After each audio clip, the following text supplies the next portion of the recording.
Այս պահին տաղավարում զրուցելու են Ֆրանսիայի հասարակական քաղաքական գործիչ Հիլդա Չոբոյանի հետ։ Բարի երեկո, Տիկին Չոբոյան։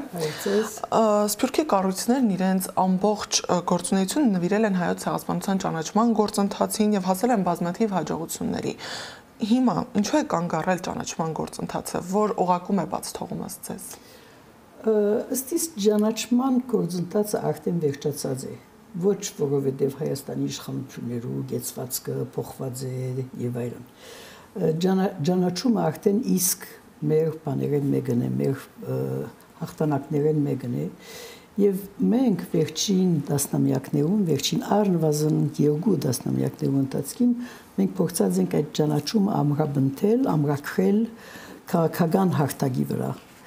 Այսօր մեծ երկիրներում մեծ մասը ճանաչած է եւ նորություն չենք կրնախբերել, եթե մենք ըրգին ճանաչում փորձենք ապահովել ցեղասպանության։ Բայց ես անձնապես կրնամ վկայել, որ 2000-ական թվականներին սկսյալ, 2000-ին սկսյալ, երբ Եվրոմիության անդամակցության հարցը ցակեցավ Թուրքիո, մենք փորձեցինք եւ հաջողեցանք այն բոլոր միջազգային փաստաթուղթերի մեջ, որոնք պատրաստվեցան Թուրքիա անդամակցության շուրջ, հաջողեցանք առնվազն Եվրոպական խորհրդարանի մակարդակով ամրագրել ցեղասպանության ճանաչման բարդավորությունը Թուրքիո։ Ատկե յետ քաղաքական հարթակի վրա Եվրոմիության գործադիր մարմինը ուղիղ գերբով չընդունեց ցեղասպանությունը որպես նախապայման Թուրքիա անդամակցության, բայց այսպես բանը ստեղծվեցավ, մթնոլորտը ստեղծվեցավ, թե հանրային գարձիքի եւ մեր փափուկ ուժի միջոցով, այսպես մթնոլորտը ստեղծվեցավ, ուր անգարելի էր Թուրքիա անդամակցության մասին խոսիլ առանց ցեղասպանության ճանաչման նախապայմանին եւ ոչ միայն ցեղասպանության ճանաչման նախապայմանին, նաեւ Հայաստանի շրջապատման վերացման մասին։ Ուրեմն ես ցեզի գրնամ վկայել եւ գրնամ փաստաթուղթեր բերել, որ 2000 թվականին սկսյալ մի քանի անգամ եւ ամեն անգամ որ Թուրքիա անդամակցության խնդիրը օրագարկի վրա եկավ եւ այդ ուղղությամբ դերեկատվեր եւ զեկույցներ պատրաստվեցան, մենք հաջողեցանք այդ զեկույցներու մեջ դեղատրել նախապայման, որ Թուրքիա պետք է հայոց ցեղասպանությունը ճանաչնա, հադուցե, երկրորդ որ Հայաստանի շրջապատումը պետք է վերացնե եւ երրորդ նյութը թուրքահայության իրավունքներու խնդիրներ։ Մենք այս խնդիրը մենք օրագարկի վրա բահեցինք։ Ցեղասպանության ճանաչման հետաբնթում ոչինչ կնշանակի այսօր։ Այսինքն ըստ իս բան չի նշանակի։ Ցեղասպանությունը ճանաչված է համաշխարհային առումով, միջազգային առումով ցեղասպանությունը ճանաչված է։ Երկրորդական երկիրներ կան, որոնք ցեղասպանությունը չեն ճանաչած, բայց խնդիրը այդ ճանաչումը քաղաքականապես ամրագրել էր եւ դակավին այդ խնդիրը ըստ իս քաղաքականապես եւ իրավական հարթակի վրա ամրագրելու խնդիր ունի եւ այստեղ է որ Հայաստանի իշխանություններու այսօրվա թիրքորոշումը ցեղասպանության խնդիրը նսեմացնելու, անունները փոխելու, չեմ գիտեմ մեծ եղերն կամ ուրիշ բարեր գործածելու այս հարթակի վրա է որ գաստեն, այսինքն քաղաքական եւ իրավական հարթակի վրա է որ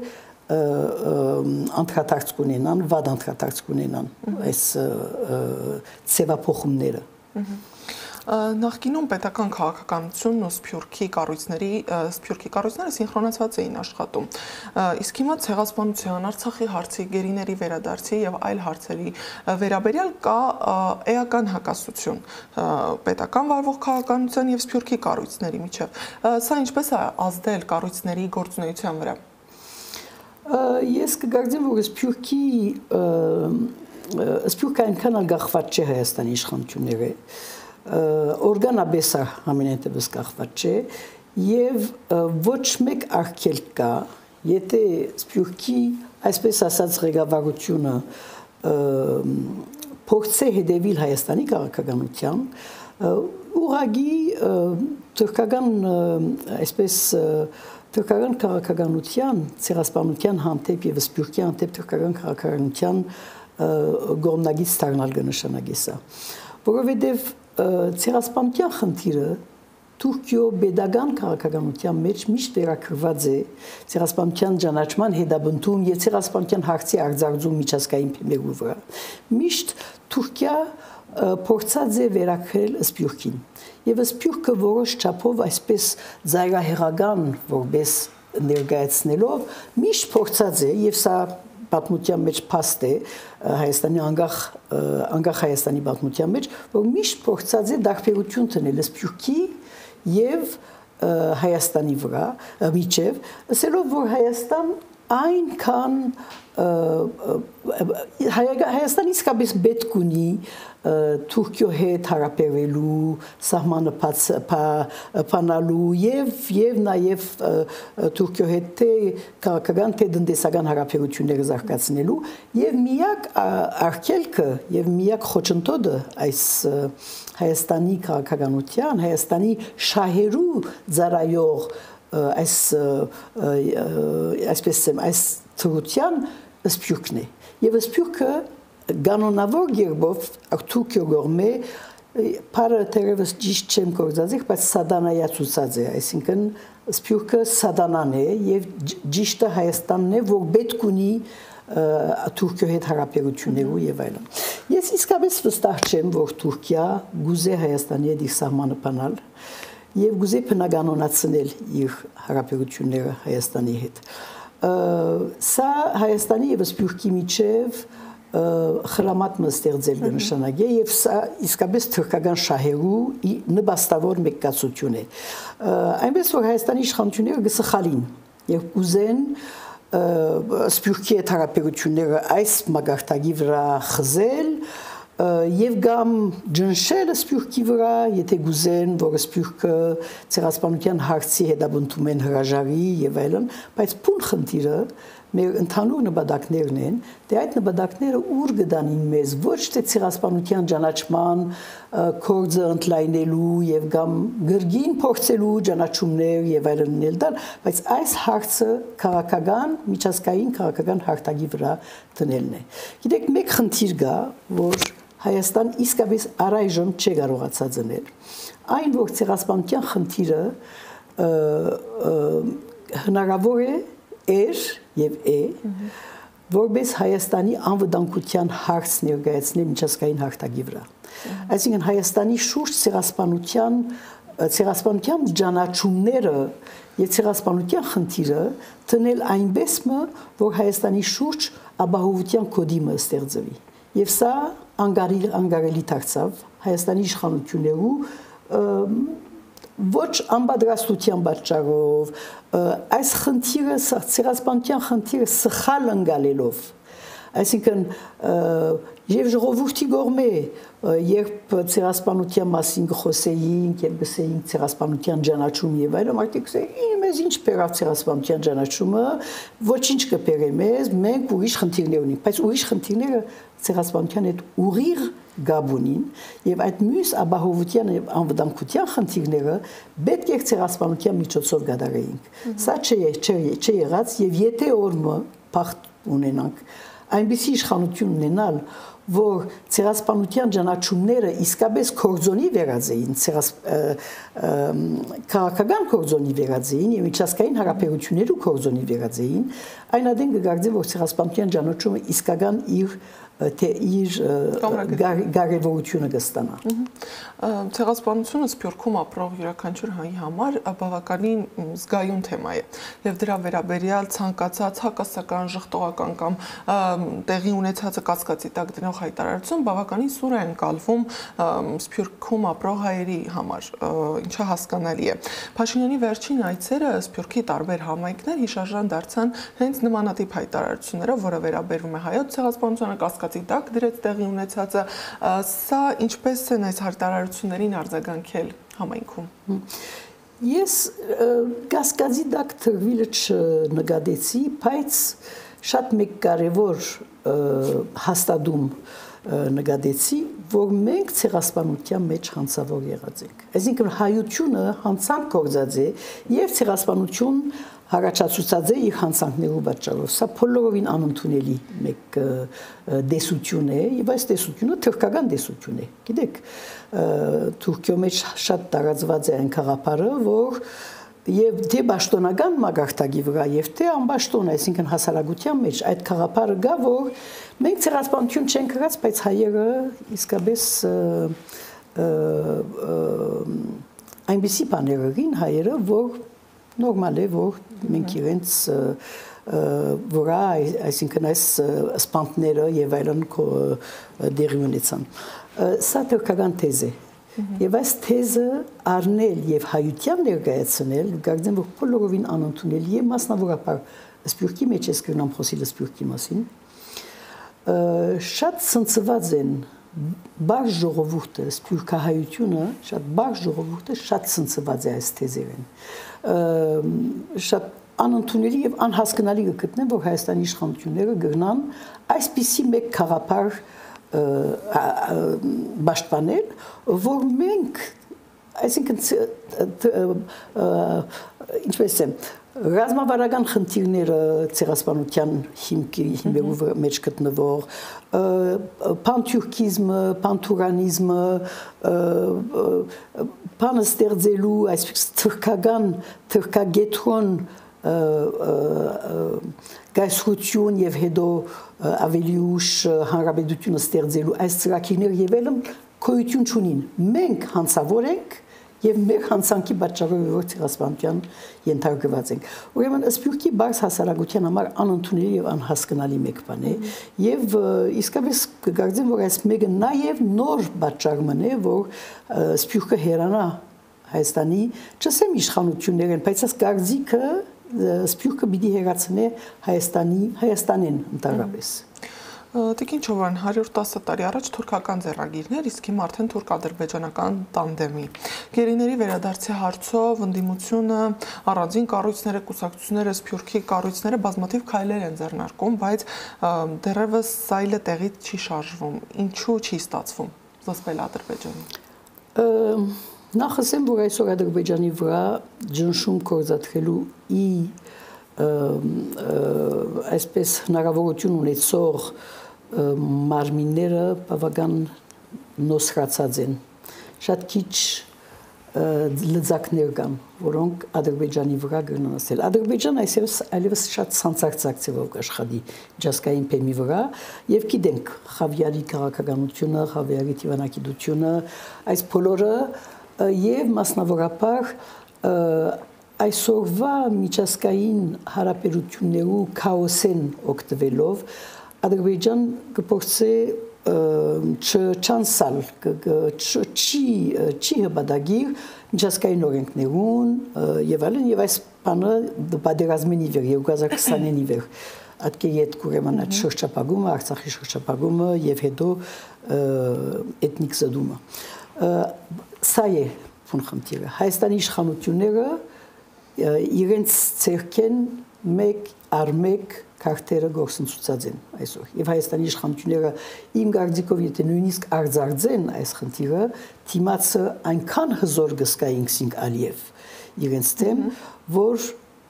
համենայնպես մեծ տարբերություն պիտի չունի բայց հայության համար շատ կարեւոր է կգարձեմ եւ այդ քերիներու համար կարեւոր է որ Հայաստանի իշխանությունները այս խնդիրը իրենց բանակցած այդ թղթածրագրերու մեջ տնին եւ այդպես չէ ըստ երևույթին այն բոլոր գեդերը որոնց մասին համասարություն կոյացած է որոնք անընդունելի են որոշ չափով մեզի համար եւ այլ երկու հավելյալ գեդերը որոնց մասին այսօր նոր բանջներ կտրվին գծբացարեն քերիներու խնդիրը եւ սա կգարձեմ որ հայության համար բադիվի խնդիր է մեզի համար այսինքն արժանապատվության խնդիր է սա Գիտնալով մեկտեղ, որ Հայաստանի իշխանությունները պիտի չկարողանային աստել, դրված լալով, որ հետս հետե մեր հնարավորությունները եւ մեր լեզակները մեր ցերկերը Հայաստանի ցերկեն ներողություն Հայաստանի իշխանությունների ցերկեն այլևս գբաքսին բայց միաժամանակ հայության համար այստեղ երկու ճակատ կա մեկ ճակատը թշնամիին հետ է որոնց հետ կփանակցի Հայաստան մյուս ճակատը ներքին ճակատն է Հայաստանը սփյուռք եւ արցախցիները անշուշտ ներողություն այո պաշտոնական Երևանը ունի իր մեղավորություններն, իր սխալները, բայց արդյոք Ադրբեջանին զսպել չկարողանալու պատճառներից մեկը նաև միջազգային հանրության լռությունն է։ Շատ ճիշտ է, միջազգային հանրության ոչ միայն լռությունը, բայց նաև միջազգային հանրության հնարավորություններու այսպես բագասեցումը, եթե կարելի է այդպես ասել, հնարավորությունները, օրինակ օրենքի առումով մագի հանձնախումբերը գխոսին այս բանի մասին, այս նյութերի մասին, կոմիտեները գխոսին այս նյութերի մասին, հագահայ ցեղաբաշխության մասին, արմենոֆոբիայի մասին, Ադրբեջանի հասարակության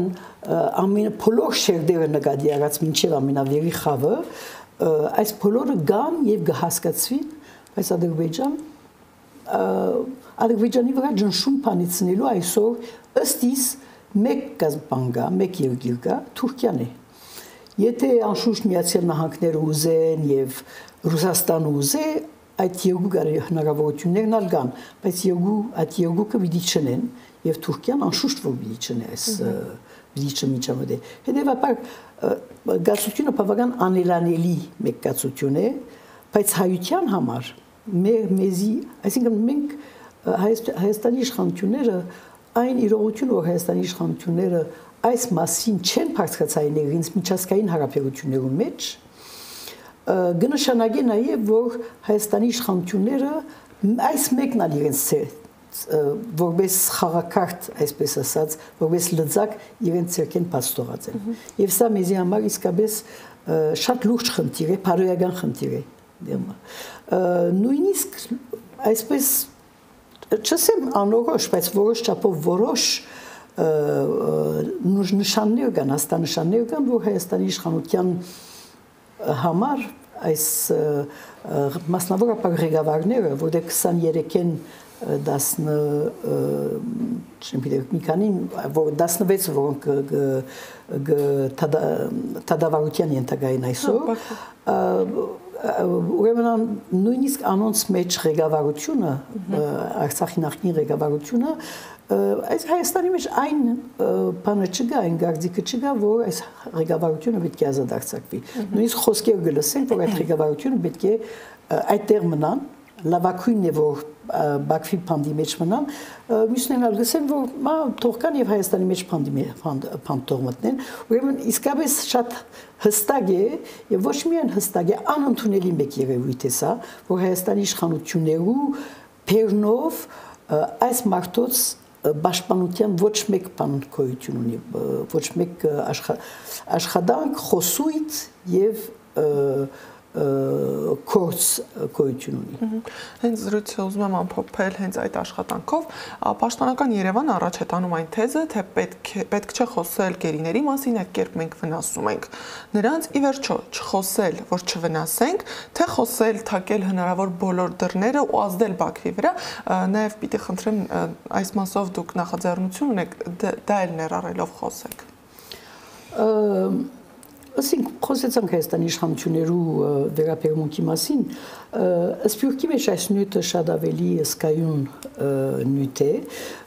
Մենք ուրեմն համատաշնությունը ստեղծեցինք, ես Կովկաս կենտրոնի ղեկավար եմ, իրավունքի եւ հագանագիտությունների լուծման Կովկաս կենտրոնի եւ ուրիշ երկու գազագերբություններու հետ համատաշնությունը ստեղծեցինք, որովհետեւ այս հարցը արձարծենք, որովհետեւ առար պատերազմին հաջորդող մի քանի ամիսներում մոտավորապես 1 տարվա ընթացքին այսպես ցուցական ակտեր դերի ունեցան Սփյուռքի մեջ, բայց այդ կետ լրություն դիրեց եւ այդ մասին այլևս սկսան չխոսին։ Գիտեմ, որ անշուշտ Հայաստանի մեջ եւ Հայաստանեն դուրս իրավաբանները սկսան այդ գործով սպառվել, մասնավորապես հայ քերիներու գրած գտանքներու եւ անմարդկային վերաբերմունքի համար եվրոպական մարդկային իրավունքներու ադյանի մոտ հայցեր ներկայացվեցան եւ այլն, բայց հասարակական եւ քաղաքական կետնի վրա այս նյութը ուրեմն մենք փորձեցինք վերցնել Եվ Իլիբերտաս այս հավաքականը գազմագերբեցինք, մտաշունչությունը գազմեցինք, որու հետևանքով սկսանք քաղաքապետներ, մեծ քաղաքապետարաններու թիմել եւ յուրաքանչյուրը մեկ քերի հանցնարին եւ այդ քերի մասին սկսան բարձրացնել Ֆրանսիայի մեջ, Շվեյցարիայի մեջ, Միացյալ Թագավորության մեջ եւ եվրոպական ուրիշ մասնավորապես Ֆրանսիայի մեջ, բայց եվրոպական ուրիշ քաղաքներու մեջ եւս եւ այսօր ուրեմն 30 վերջին 32 քերիներու ազատ արձակումեն յետք մենք նաեւ անդրադարձանք որ վերադարձող քերիները իսկապես օգնության պետք ունին եւ ընդհանրապես հոգեբանական եւ ընկերային սոցիալական բաներու մեջ պետք ունին ուրեմն մենք այսպես կոնսորցիում գազմեցինք ինտրա հոգեգան առողջության կենտրոնի հետ, որ ինքնին միջազգային գարույ խաչի կոմիտեի եւ համեմատական եւ միջազգային օրենքի հայկական կենտրոնի հետ միադեղ ուրեմն մենք բոլորս 4-ս մեկտեղ ծրագիրը մեջտեղ բերինք, որ այսօր ընթացքի մեջ է։ Այդ ծրագիրը գվերապերի 195 վերադարձած քերիներու պետքերու մասին քննադատական աշխատանք տանենք, թե քննադատել թե ինչի պետք ունին, մասնավորապես հոգեբանական օգնության, բայց նաև մեր զեկույցը, այն զեկույցը, որ պատրաստվի այսօր, պիտի նաև քննադատական ունի, թե ընկերային ինչ խնդիրներու կփախին այս նախկին քերիները։ Ուրեմն այս մարդասիրական, առողջապահական ծրագիրը մեր ուրեմն քաղաքական աշխատանքի գողքին կամ փոխչացնե քերիներու հարցի մասին մեր դարած աշխատանքը։ Շատ շնորհակալ եմ։ Խնդրեմ։ Հիշեցնեմ, ես զրուցում էի ֆրանսիահայ հասարակական քաղաքական գործիչ Հիլդա Չոբոյանի հետ։